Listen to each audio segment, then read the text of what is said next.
성부와 성자와 성령의 이름으로 아멘. 예수님과 머니 하나 되신 성심을 통해 아버지 뜻 안에서 기도드립니다. 사랑하는 하느님 아버지, 저희가 듣겠습니다. 말씀하여 주시옵소서.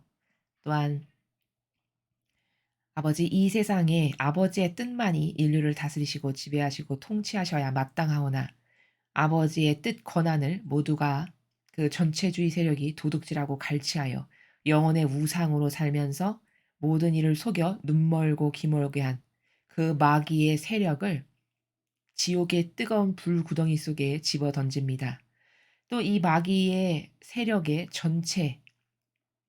그 전체의 우두머리 되는 그 교황권을 어머니의 위대하신 완덕의 발 아래 봉헌드리고 예수님의 늑방에 묻습니다. 어서 빨리 이 전체주의 세력을 패망케 하여 주시옵소서. 그리고 아버지께 속한 자녀들이 하루빨리 그 눈과 귀가 주님의 진리 빛으로 뚫리고 열려서 올바른 선을 똑바로 분별하고 볼 것을 볼 수 있는 영혼들이 되도록 아버지, 불쌍하고 가련한 인류에게 자비를 베풀어 주시옵소서. 간곡한 갈망으로 청원드립니다. 이 모든 기도 우리 주 예수 그리스도의 이름으로 기도드리나이다. 아멘. 성부와 성자와 성령의 이름으로 아멘. 안녕하십니까? 하나님의 뜻 성교의 피아스녀입니다. 오늘도 성경 말씀을 통해서 하느님 아버지께서 자녀들에게 가르쳐 주시는 아름다운 신적인 이 질서와 정신세계에 대해 여러분들과 함께 학습해 보도록 하겠습니다. 2021년 10월 29일 연중제 30주간 금요일입니다. 루카복음 14장 1절에서 6절까지 말씀입니다. 주님 영광 받으소서. 예수님께서 어느 안식일에 바리사이들의 지도자 가운데 한 사람의 집에 가시어 음식을 잡수실 때일이다. 그들이 예수님을 지켜보고 있는데 마침 그분 앞에 수종을 앓는 사람이 있었다. 예수님께서 율법 교사들과 바리사이들에게 안식일에 병을 고쳐주는 것이 합당하냐 합당하지 않으냐 하고 물으셨다. 그들은 잠자코 있었다. 예수님께서는 그의 손을 잡고 병을 고쳐서 돌려보내신 다음 그들에게 말씀하셨다. 너희 가운데 누가 아들이나 소가 우물에 빠지면 안식일일지라도 바로 끌어내지 않겠느냐. 그들은 이 말씀에 아무 대답도 하지 못하였다. 주님의 말씀입니다. 그리스도님 찬미합니다.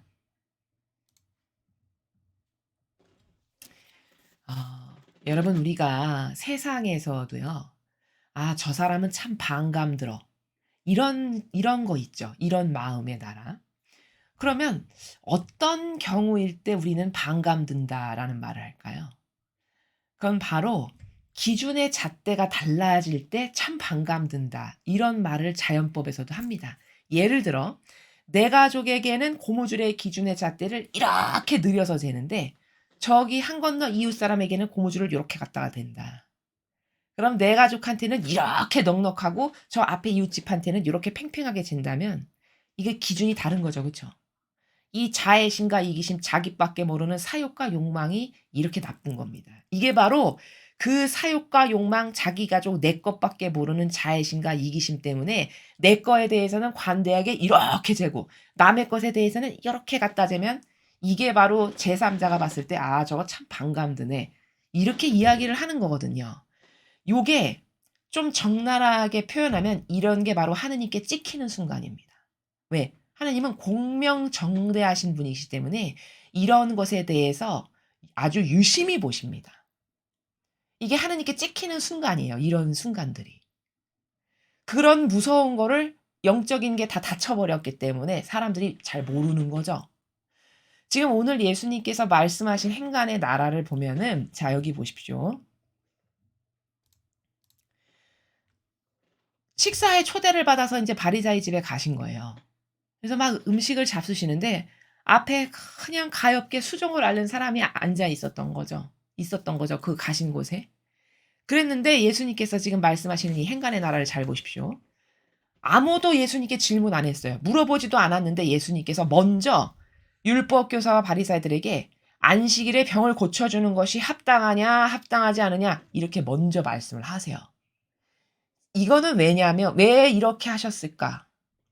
그들이 마음 안에 그러한 '아 저 사람 저거 고쳐주나 안 고쳐주나 어디 두고 보자. 저게 우리들과 같은 편인지 아, 우리랑 다른 편이지, 어디 유심히 보자. 이런 마음을 가지고 있는 걸 아실까요? 모르실까요? 당연히 아시죠. 다 아시니까 그 마음에 어떤 마귀가 들어차 있는지를 아시고 그 마귀에다 대고 공격하는 나라에서 그러나 부드러운 행간의 표현으로 안식일에 병을 고쳐주는 게 합당하냐 안 합당하냐 이렇게 먼저 선언적으로 딱 물어보시는 겁니다. 그러니까 뭐 말을 할 수가 있나요? 아니라고 할 수도 없고 그렇다라고 할 수도 없는 입장이죠. 이 사람들의 입장에서는. 그러니까 잠자코 있는 거예요. 가만히. 그리고 나서는 예수님께서 고쳐주셨어요. 그 불쌍하고 가련한 사람을. 그리고서는 돌아보시면서 말씀하시기를 너희 가운데 누가 아들이나 소가 우물에 빠지면 안식일일지라도 받아 끌어내지 않겠느냐? 이 말씀은 무슨 뜻입니까? 너는 위선자야. 그 말씀을 이렇게 부드럽게 하시는 거예요. 이 말씀 안에 너머에 있는 이 차원 너머에 있는 본질의 의미는 너는 위선자야. 왜냐? 너는 네 자식이나 네 소중한 가축이 오늘 같은 날 빠지면 아무리 안식일이어도 건지지. 근데 저 사람은 너의 가족도 아니고 네 가축도 아니고 남이다 이거잖아. 그러니까 남이니까 남한테 기준에 잣대는 고무줄 이렇게 갖다 대고 네 거에는 관대에서 이렇게 갖다 대서 넌 저 사람은 건지면 안 되는 거라고 말하는 거잖아. 이게 맞냐? 이렇게 반감드는. 반감은 저의 인간적인 표현이지만 그러한 노하시는 나라에서 지금 말씀을 하시는 거라는 겁니다. 그러니까 아무 대답도 못하죠. 왜? 뭐 토를 달 게 있나요? 뼈와 골수까지 맞는 말씀인데. 뭐 반기를 들어서 아니 뭐 이렇게 할 수 있는 게 없죠. 그러니까 아무 대답도 하지 못하고 가만히 있는 겁니다. 그러니까 이 위선자다라고 말씀하시는 나라는 겉과 속이 다른 사람을 우리는 위선자라고 합니다. 겉으로는 한없이 자비롭고 관대하고 온갖 착한 척, 하나님의 진짜 일꾼인 척, 온갖 제스처와 코스프레와 뭐 처신으로 다 도배를 해서 남이 봤을 때, 아, 참, 너무 착하고 그냥 아름다운 하나님의 일꾼이시다. 이렇게 남들이 다 보여지게끔. 근데 속은 얼마나 역겹냐. 자기 거라고 해서 자기 거에는 그렇게 관대해서 안식일에 남은 하나도 아무것도 하지 말라고 그 자기들의 제도 전통이라고 하는 율법으로 묶어놓고는 자기는 다 그거에선 예외 사항이에요. 예외 조항이야. 내 거는 다 소중하고 귀하고 내 거에게는 한없이 관대해서 내 거는 다 건져야 돼. 아무리 안식일이어도. 네 거는 안 돼. 너는 내 법과 내 제도에 따라야 돼. 너는 아래 것이니까. 이렇게 한다면 이거 세상에서도 만약에 이런 사람이 있다. 그럼 이거 얼마나 반감이 들까요? 제가 만약에 제3자인데 그러한 그 이중적 잣대로 뭔가를 하는 걸 제가 바라본다. 만약에 여러분이 바라보신다. 그럼 반감이 안 들까요? 반감 엄청 많이 들겠죠. 정의가 살아있는 사람이면 반감이 더 많이 듭니다. 자, 이렇게 사람은 어떤 약점이 있냐면 내 거, 나에게 속한 거, 나로 인해서 파생된 어떤 이 내 울타리나 굴레 안에 있는 거, 이런 것에 대해서 한없이 관대하고 이런 것에 대해서는 다 예외 조항. 이런 속성이 이 바리새나 율법학자에게만 있는 게 아니라 오늘날의 대다수의 모든 인간에게 있습니다. 이게 바로 자아의 종으로 살면 모든 사람이 다 이래요. 그럼 이런 것을 버리려면 어떤 때나 버릴 수 있냐? 지금 제가 여러분에게 객관화시켜서 이게 얼마나 남이 봤을 때 반감사는 얼마나 추잡한 하느님께 찍히는 순간인가라는 객관화를 이렇게 펼쳐서 저쪽에다가 갖다 놓고 남이라고 생각하고 봤을 때 근데 그런 모습이 그런 속성이 나에게 있어. 그러면 그때서야 진짜 나쁜 거구나.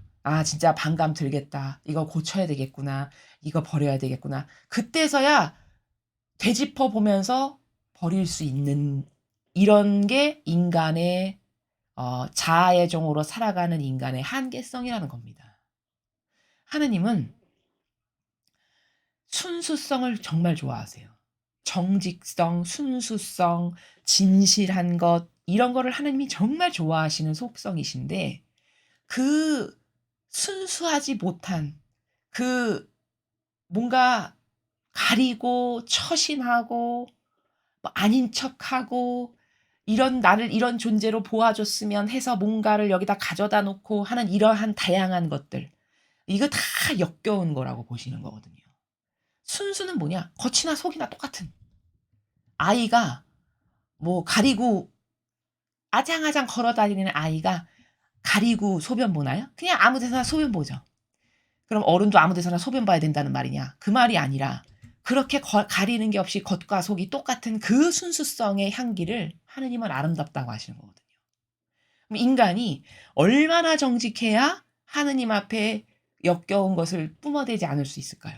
이렇게 태생적으로 나밖에 모르는 내 거, 나에게 속한 거, 나하고 인발부된 거, 그거에게 그렇게 관대한 게 이 아담과 하와로부터의 원죄에서부터 파생된 자아가 그때부터 형성되면서 우리에게 독성적으로 상습되어서 세습되어서 내려오는 이런 독성인데, 그 독성이 하느님께 정말 모욕과 역겨움을 드리는 거라는 걸 이렇게 제3자의 관점에서 객관화를 시켜줬을 때만, 아, 그래, 그건 정말 내가 봐도 반감 들겠다. 하나님은 진짜 반감 드시겠구나. 아, 이건 버려야 되겠다. 그때서 요만큼 반추할 수 있는 지경이 우리 인간이라고 하는 참 가련한 존재의 한계라는 겁니다. 자, 그래서 이 위선자적 속성 있죠. 뭔가 차별을 두고 뭔가 기준의 잣대가 다르고 이런 것을 절대 하느님 앞에서 했다가는 그게 자신의 영혼을 패망으로 스스로 걸어가게 하는 길이라는 것을 오늘 우리가 이 복음을 통해서 정말 절절하고 절실하게 깨달아서, 이게 비단 바리사 율법학자의 문제만이 아니라, 물론 지금 이 말씀은 바리사 율법학자를 두고 그 대상을 두고 하신 말씀이고, 오늘날의 이 현대적 관점으로 와서 이 관점을 올바르게 해석한다면 이건 이교도의 교회를 두고 하시는 말씀이죠. 그 바리사의 세력을 그대로 전승 계승 발전시켜서 이어받은 게 오늘날의 이교도의 교회니까요. 이 이교도의 교회는 이들보다 훨씬 수십 배 수백 배 사악하고 교묘하고 역겨운 세력입니다. 왜냐하면 왜 그렇게 단정해서 말할 수밖에 없냐면, 속이는 그 수법이 과거 바리사 율법학자 이 정도면 순수한 거예요. 왜? 좀 드러나니까. 근데 이교도의 교회는요, 사람을 속이는 수법이 날로 간악해져서 날로 교묘해져서 영적인 어떤 세계의 질서를 잘 모르면 절대 그 교묘한 마귀를 볼 수가 없습니다. 이러니까 수십 배, 수백 배, 수천 배 더 악하다라고 이야기를 하는 거거든요. 근데 악하다고 아무도 생각 안 하잖아요. 여러분 소수만 아실 일이지. 대다수의 사람은 착한 세력, 훌륭한 사람, 하느님을 그냥 섬기고 일평생 결혼도 안 하고 헌신하는 착한 사람, 이렇게 생각한다고요. 그럼 그렇게 생각할 정도로 처신을 잘한다는 거죠. 그렇게 생각할 정도로 보여지는 것에 얼마나 속이는 달인이면 남이 봤을 때 하나도 악한 것은 보여지지 않는, 그 정도로 속이는 것에 달인이 최첨단이 된 이런 세력이라는 겁니다. 이러한 위선자적인 속성은요, 저주받아도 할 말이 없어요. 이 다음에 죽고 난 다음에 자신의 죄악을 자신이 바라보게 될 텐데, 아버지가 이렇게 펼쳐주셔서 그때 가서야, 아, 나는 이 정도로 악한, 이 정도로 하느님 보시기에 사악한, 진짜 겉과 속이 다른 교묘함의 극치인 마귀였구나를 그때 가서야 보아야 봤자 아무 소용이 없다는 진실입니다. 우리도 우리 안에 자아가 살아있는 한 이러한 속성에서 자유로울 수 없다. 이게 답입니다. 그래서 그토록 매일 저희가 외치는 게, 자아의 종으로 사는 걸, 이걸 자아를 죽여야 된다. 자아를 버려야 된다. 이걸 버리고 신적인 이 새로운 것을 잡아서 이 사고방식이 내 사고방식이 되게 하지 않으면 나에겐 비전이란 있을 수 없다. 이것을 그토록 강조하는 것입니다. 오늘 이 복음 말씀을 곰곰이 계속 추상과 직간의 나라에서 곰씹으 보면서 왜 이러한 속성이 저주받기에 합당한지, 왜 하나님께서 이걸 역겨워하실지를 더 신랄하게, 더 적나라하게 많이 깨달아서 우리가 그런 것을 버리는 데 있어서 주저함이 없이 과감히 버릴 수 있는 그런 은총을 아버지께 주십사 청원드리면서, 여러분들께서도 더 많은 것을 발견하셨으면 좋겠습니다. 공지사항을 말씀드리겠습니다. 저희 사명이 각각의 이 세상이나 혹은 영적 도전을 하는 데 있어서 어떤 분야에서 성공을 하고 혹은 리더가 되고 싶고 어떤 도전적 목표를 세워서 거기서 어 뭔가 획기적인 목표를 달성하는 '이런 것을 한번 이뤄 보고 싶다.' 이러신 분들이 있으시죠. 근데 가난해서 도와줄 사람이 없고 어떤 방법이 있는지를 몰라서 헤쳐나갈 수가 없고 이렇게 해서 도움이 필요하신 분들이 계실 거라고 생각이 됩니다. 그런 분들 중에 저희 강의를 들으시는 분들이 있으시다면 저희는 신자 아니셔도 되고요. 종교 불문, 나이 불문, 성별 불문 아무것도 다 초월합니다. 그저 올바른 속성으로 성실하고 내가 성공하고자 하는 어떤 갈망이나 근성이 있고 도전하고자 하는 용기가 있고 이런 분들이면 됩니다. 그런 분들이 저희에게 연락을 주셔서 아버지 뜻 안에서 성공하는 것이 얼마나 행복한 일인지 많이 맛보셨으면 좋겠습니다. 이상으로 2021년 10월 29일 연중 제30주간 금요일 복음 해설을 마치겠습니다. 감사합니다.